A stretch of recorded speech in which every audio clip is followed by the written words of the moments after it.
Very good morning. இனிய காலை வணக்கம் மை டியர் ஃப்ரெண்ட்ஸ். இந்த ஆடியோவில் இன்றைக்கி ப்ரீ மார்க்கெட் ரிப்போர்ட் நிஃப்டி 50 பற்றி பார்க்கலாம். நேற்று யூஎஸ் மார்க்கெட் எல்லாம் டவுனில் தாங்க முடிஞ்சிருக்கு. டெக்கு, நாஸ்டாக், S&P 500 எல்லாமே. அது இல்லாமல் இப்போது இப்போ இருக்கிற டைமில் நம்ம கிஃப்ட் நிஃப்டி வந்து ஒரு ஒரு ஒரு பாயிண்ட் தான் ப்ளஸில் ட்ரேட் ஆகிட்டுருக்கு. 25,096 என்னமோ. பட் ஆனால் நம்ம கிஃப்ட் நிஃப்டியை இப்போலாம் பிலீவ் பண்ணவே முடியல. நேற்று அப்படி தான் ஒரு மைனஸில் இருந்தது. ஆனால் நம்ம ஸ்பாட் வந்து ஒரு 80 பாயிண்ட்டுக்கு மேலே ஓப்பன் ஆச்சு. என்ன ரீசனே ஃபைண்ட் பண்ண முடியல. இன்றைக்கி அது ஒரு பாயிண்ட் ப்ளஸில் ட்ரேட் ஆகிட்டுருக்கு. கிஃப்ட் நிஃப்டி ட்ரேட் ஆகிறதுனால நமக்கு நிஃப்டி 50 9 மணிக்கு அது எப்படி கேப் அப் ஆகுமா கேப் டவுன் ஆகுமான்னு புரியல. ஏஷியன் மார்க்கெட்டெல்லாம் ஓரளவுக்கு மைனஸில் தான் ட்ரேட் ஆகுது. அதாவது டவுனில் தான் ட்ரேட் ஆகிட்டுருக்கு. இவன் எப்படி ஓப்பன் ஆவான்னு தெரில. ஆனால் ஒரு ஒரு ஒரு வாரமாகவே நம்ம வந்து வேர்ல்டு பங்குச்சந்தையை ஃபாலோ பண்ணவே இல்லை அப்படின்னு தான் தோணுது. எப்போ ஃபாலோ பண்ணல அப்படின்னா, நம்ம மோடி அவர்கள் வந்து அந்த ஜிஎஸ்டி பற்றி சொன்ன நியூஸில் இருந்தே அதை ஃபாலோ பண்ணவே இல்லை. அது முன்னாடியெல்லாம் ஓரளவுக்கு கரெக்டாக தான் இருந்தது. இந்த 1 வீக்காகவே சுத்தமாக வேர்ல்டு மார்க்கெட்டை நம்ம மார்க்கெட் ஃபாலோ பண்ணவே இல்லை. அது ஒரு ஓனாகவே ஒரு டைரெக்ஷனில் போய்கிட்டுருக்குன்னு தான் தெரியுது எனக்கு. சரி, இன்றைக்கி ஒரு கேப் அப் இருந்தால் அதோட ரெசிஸ்டண்ட் என்னவாக இருக்கும், ஒரு கேப் டவுன் இருந்தால் அதுக்கு சப்போர்ட் என்னவாக இருக்கும் அப்படின்றத நம்ம இந்த ஆடியோவில் பார்க்கலாம்.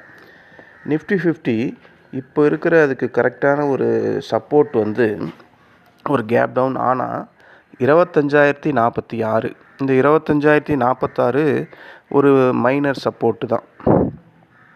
இங்கே வந்து தொட்டுட்டு கீழே இறங்கிறதுக்கும் வாய்ப்பு இருக்குது. பட் இது ஒரு மைனர் சப்போர்ட். ஆனால் அதுக்கப்புறம் இருக்கிற செகண்ட் சப்போர்ட்டு 24,946. இந்த 24,946 ஸ்ட்ராங்கான ஒரு சப்போர்ட். இந்த சப்போர்ட் அவன் உடைக்கிறதெல்லாம் ரொம்ப டிஃபிகல்ட்டாக தான் இருக்கும். ஏன்னா ஃப்ரைடேன்னும் போது நமக்கு அதிகபட்சமாக மாதத்தில் 4 வாரம்னா அதில் 3 வாரம் நம்மளை நல்லா வறுத்து எடுக்கிற வாரமாக தான் அமையும், வெள்ளிக்கிழமை மட்டும். அது மாதிரி இன்றைக்கி ஒரு வேளை ஹெவியாக நம்மளை வறுத்து எடுத்தானா அதுக்கு அடுத்த சப்போர்ட் வந்து 24,854. இந்த 3 சப்போர்ட்டுக்குள்ளே நம்ம நிஃப்டி 50 ப்ளே ஆகிறதுக்கான வாய்ப்புகள் அதிகம். அதே மாதிரி ஒரு வேளை கேப் அப் ஆகுது அப்படின்னா அதுக்கான ரெசிஸ்டண்ட் என்னவாக இருக்குன்னு பார்த்தீங்கன்னா, ஃபஸ்ட்டு ரெசிஸ்டண்ட் வந்து 25,156. இந்த 25,156 போனாவே அது செல் ஆஃப் ஆகும். நம்ம ஆல்ரெடி ஒரு 3 நாளாக அதை தான் பார்த்துக்கிட்டு இருக்கோம். ஒரு வேளை மார்க்கெட்டை தான் எப்போவுமே 25,000க்கு மேலேயே முடிக்கணுன்ட்டு ஒரு தீர்மானத்தோடு இருக்கிறதுனால இந்த 25,146 உடைச்சிட்டு மேலே போனான்னா 25,252. இங்கேருந்து ஒரு 100 பாயிண்ட்டு மேலே போகிறதுக்கான வாய்ப்பு நல்ல பிரைட்டாக இருக்குது. இங்கே போச்சுன்னா நம்ம ஒரு புட் ஆப்ஷனை கன்சிடர் பண்ணலாம். ஏன்னா இது 252 போது அங்கே ஹெவியாக ரைட்டர்ஸ் இருப்பாங்க, கால் ரைட்டர்ஸ்லாம். கண்டிப்பாக அது கீழே இறங்கும். கீழே இறங்கிட்டு வேணும்னா கூட மேலே போகலாம். பட் எடுத்தோடனே அந்த 252 தாண்டி மேலே போகிறது கஷ்டம். அந்த 25,252 அவன் உடச்சி மேலே ஒரு புல்லிஷ் கேண்டில் வந்து ப்ளே ஆச்சுன்னா அவனுக்கு இருக்கிற கடைசி ரெசிஸ்டண்ட் வந்து 25,342. இதெல்லாம் நம்ம ஆல்ரெடி போன ஆடியோலேயே இதே ரெசிஸ்டண்ட் தான் நம்ம பார்த்துருப்போம். ஏன்னா இந்த 3 ரெசிஸ்டண்ட்டை தான் அவன் இன்னும் போய் தொடவே இல்லை. ஃபஸ்ட்டு ரெசிஸ்டண்ட்லேயே போயிட்டு அடி வாங்கிட்டு தலையில் கொட்டி அனுப்பிடுறாங்க. ஸோ இந்த 3 ரெசிஸ்டண்ட்டுக்குள்ளே அவன் ப்ளே ஆகிறதுக்கான வாய்ப்புகள் அதிகம் இன்றைக்கான இன்ட்ராடே லெவலில். ரொம்ப கேர்ஃபுல்லாக இருங்க. ஏன்னா இது வந்து வெள்ளிக்கிழமை.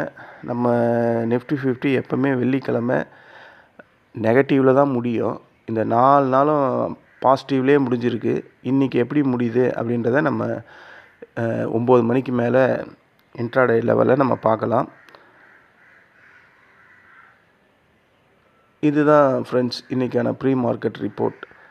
வேறு ஒன்றும் இல்லை, வேர்ல்டு நியூஸ்லேயும் எதுவும் ஒன்றும் இல்லை, நியூஸ் எதுவும் இல்லை. நியூஸ் இருக்கிறது வந்து யூஎஸ் மார்க்கெட்டு வந்து அது நெகட்டிவில் தான் இருக்குது. அதே மாதிரி நம்ம நிக்கியும் நெகட்டிவில் தான் ப்ளே ஆகிட்டுருக்கு இப்போது. ஷாங்காய் அந்த சைனீஸ் ட்ரேடும் அதுவும் ஸ்லைட்டாக நெகட்டிவில் தான் இருக்குது. ஸோ இதெல்லாம் நம்ம பார்க்குறதும் வேஸ்ட்டு தான். ஏன்னா நம்ம தான் வேர்ல்டு மார்க்கெட்டை ஃபாலோ பண்ணுறதே இல்லையே ஒரு வாரமாக.